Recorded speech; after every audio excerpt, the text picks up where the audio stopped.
लंबी चौड़ी कैंपेनिंग हुई हैदराबाद में, पहली बार हैदराबाद में बहुत हाई वोल्टेज टाइप की कैंपेनिंग देखी गई, क्या कहें पूरे? नहीं नहीं, सब कोई हाई वोल्टेज कैंपेन नहीं था। कैंपेन था, नॉर्मल कैंपेन था, मगर बीजेपी की तरफ से जो तरीक़ेकार अपनाया गया था कैंपेन का, वो बड़ा ही गलत था, वल्गर था, कम्युनलिज्म को प्रमोट कर रहा था। और इसीलिए हैदराबाद की जनता ने एक तारीख़ी वर्डिक्ट बीजेपी के ख़िलाफ़ दिया है कि 3,37,000 की मेजॉरिटी से यहाँ पर बीजेपी को शिकस्त हुई।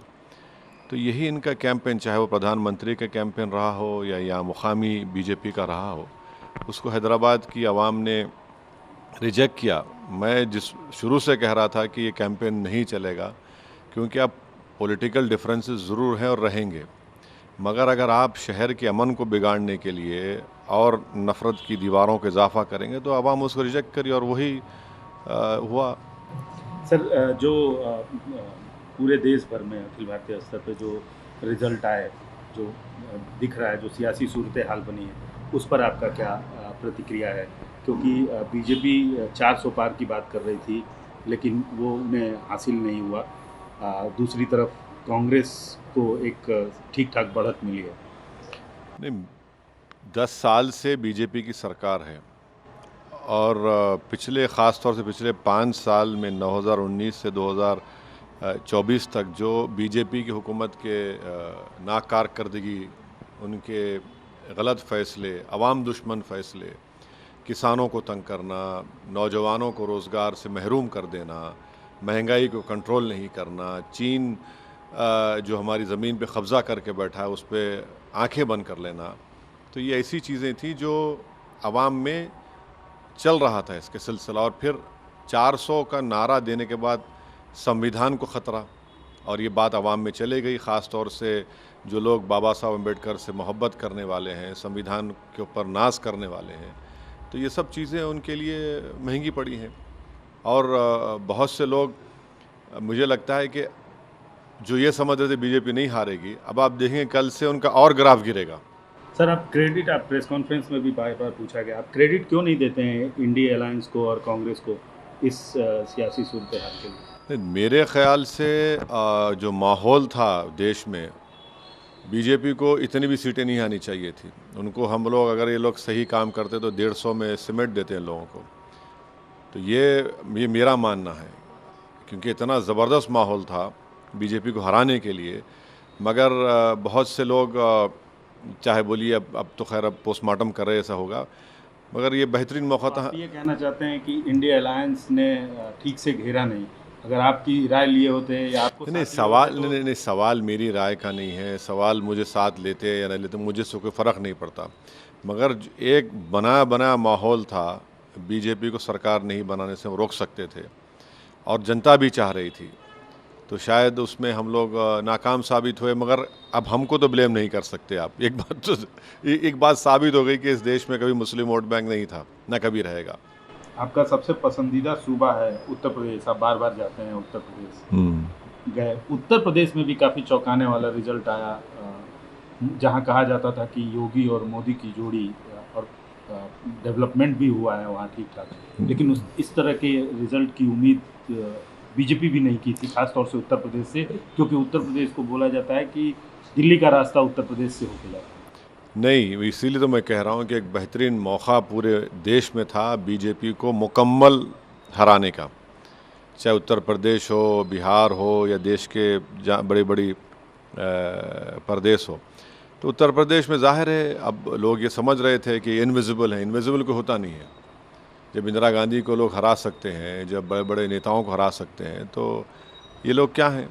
तो इसीलिए जहाँ से, जिस प्रदेश से प्रधानमंत्री खुद आते हैं, आज वहीं पर उसके अतराफ़ में जितनी सीटें हार गए, बनारस के अतराफ़ में कितनी सीटें हार गई बीजेपी, आप देख लीजिए, ये कितनी सीटें हार गई। माने जो बोलते थे कि नहीं अतराफ़ में पूरा उनका बड़ा ज़ोर है, शोर है, ना ज़ोर है, ना शोर है, ना कुछ नहीं, अब तो सन्नाटा है। मगर क्या प्रधानमंत्री एक बैसाखियों के सहारे सरकार चलाएंगे? अगर वो बनाते हैं मोदी जी, तो देखना पड़ेगा। तो बैसाखी किसको बोल रहे हैं, चंद्रबाबू नायडू को नहीं नहीं और नीतीश कुमार को? देखिए, जो 400 की बात कर रहे थे, जो नहीं, आपने नहीं बैसाखी नहीं बोला। सुनिए बैसाखी दोनों तरफ होती नहीं है। नहीं नहीं सुनिए, जो 400 की बात कर रहे थे, जो बोल रहे थे कि सब खत्म हो जाएगा, और जो कह रहे थे कि जो फलां भक्त होगा वही दिल्ली में राज करेगा, अब किसके भक्त बनेंगे ये? अब किसके इशारे पे काम करेंगे? तो ये देखना पड़ेगा। ये देश देखना चाह रहा है। जो बुलंदबांग दावे करते थे, आज वही उनके लिए गले का सांप बन गया है। आपने अभी एक स्टेटमेंट दे दिया कि बैसाखी के सहारे चलाएंगे। बैसाखी कौन? बहुत है, बहुत होंगे, आप देखते जाइए। कल के बाद बहुत सी चीज़ें, अभी तो पूरा मुकम्मल रिजल्ट तो नहीं आया ना। हमको लगता है कि बीजेपी 272 का मार्क नहीं टच करेगी, लगता है। जब हो सकता है कि मैं गलत भी हो जाऊं, मगर जब काउंटिंग हो रही है, बड़े बड़े उनके नेता हार रहे हैं। आप मुजफ्फरनगर से हार गए संगीत सोम, में मंत्री रहे उनके, जो कहते थे कि कुछ नहीं होगा, वो हार गए हैं। तो देखिए सर, आपके तेलंगाना के बाजू में आंध्र प्रदेश है, वहाँ से भी बहुत चौंकाने वाला रिजल्ट आया। सत्ताधारी पार्टी बहुत कम में सिमट कर रह गई है। क्लीन स्वीप मिला है टीडीपी, चंद्रबाबू नायडू की पार्टी टीडीपी को। हाँ, ये जनता का, आवाम का फैसला है, इसकी इज़्ज़त करनी चाहिए। और हमारी नेक तमन्नाएं हैं नई हुकूमत की आंध्रा में जो बनेगी, और वो जो वादे किए वो पूरे करेंगे हम आंध्रा की आवाम से। और मुझे यकीन है कि जगन मोहन रेड्डी इंट्रोस्पेक्शन करेंगे, और उनके पास तो अभी वो बहुत नौजवान हैं, टाइम है उनके पास, वो उन तमाम चीज़ों को सुधारेंगे।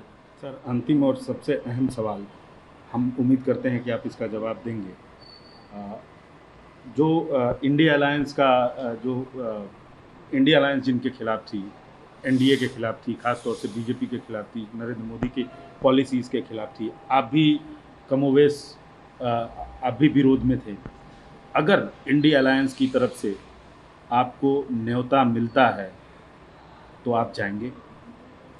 देखिए, ये ifs and buts and possibilities की बात मैं नहीं कर सकता, मगर मैंने चुनाव के दौरान ही इस बात को कह दिया था कि अगर कोई ऐसा मौका आता है कि नॉन एनडीए और एक नरेंद्र मोदी को रोकने के लिए किसी को प्रधानमंत्री बनाने का मौका मिल सकता है, तो हम यकीनन उनका साथ देंगे, क्योंकि ये फ़ैसला मुल्क के और संविधान के मफाद में होगा।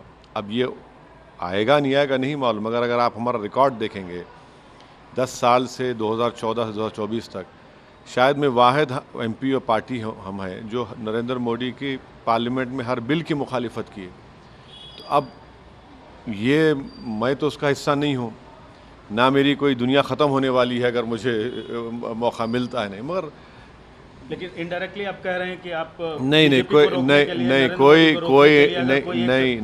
कोई अभी आपने बोला कोई डायरेक्टली नहीं कह रहे हैं। हम ये कह रहे हैं कि हमने डायरेक्टली पिछले 10 साल में बीजेपी का अपोज किया है पार्लियामेंट में, चाहे CAA का कानून हो, UAPA का अमेंडमेंट हो, ट्रिपल तलाक का बिल हो, राइट टू इंफॉर्मेशन का अमेंडमेंट हो, कई जगह पर हमने अपोज किया है उसको। तो इन लोगों को रोकने के लिए कोई सरकार अभी तो आप सपोर्ट करेंगे? नहीं, अभी क्या होगा, क्या नतीजा आएगा, अभी तो काउंटिंग चल रही है, देखेंगे जब।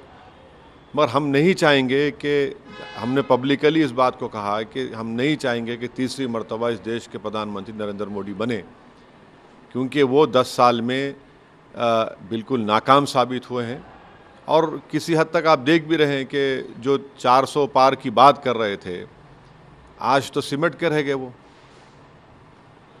तो मतलब चेहरा कोई भी होगा नहीं, ना ऐसा देखिए, नहीं देखिए, सब आप नहीं चाहेंगे तो किसी और को सपोर्ट करेंगे ना? देखिए, चेहरा होगा नहीं होगा, उसकी ज़रूरत पड़ेगी नहीं पड़ेगी, ये तो पूरा काउंटिंग के बाद पता चलेगा ना।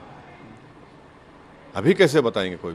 कोई भी ना आप बोल सकते ना मैं बोल सकता हूँ उस बात। एक चीज़ और, MIM पिछले लोकसभा चुनाव में 2 सीटें हासिल की थी। इस बार आपको शिकस्त मिली है, 2 सीटें, औरंगाबाद की सीट आप हार गए हैं, उस पर क्या कहना है? नहीं, अफसोस की बात है कि मैं अपने एक बाजू से महरूम हुआ हूँ। इम्तियाज़ जलील को कामयाबी नहीं मिली। औरंगाबाद की आवाम का फ़ैसला है, और मेरा मानना है कि इम्तियाज़ जलील ने औरंगाबाद के लिए बड़ी मेहनत की, बड़े अखलास के साथ, और पार्लियामेंट में उनकी कमी यकीनन मुझे महसूस होगी, आवाम को महसूस होगी, क्योंकि औरंगाबाद की नुमाइंदगी वो कर रहे थे, रिप्रेजेंटेशन कर रहे थे। तो और मुझे यकीन है कि और इम्तियाज़ जलील जो आज उनको कामयाबी नहीं मिली, वो उससे नाउम्मीद नहीं होंगे, बल्कि और पुरुम्मीद होकर आने वाले विधानसभा के चुनाव में वो पार्टी को मजबूत करने का काम करेंगे। और हम भी उनके साथ हैं। सीमांचल में हमको किशनगंज में कामयाबी नहीं मिली, मगर हमारी लड़ाई जारी रहेगी।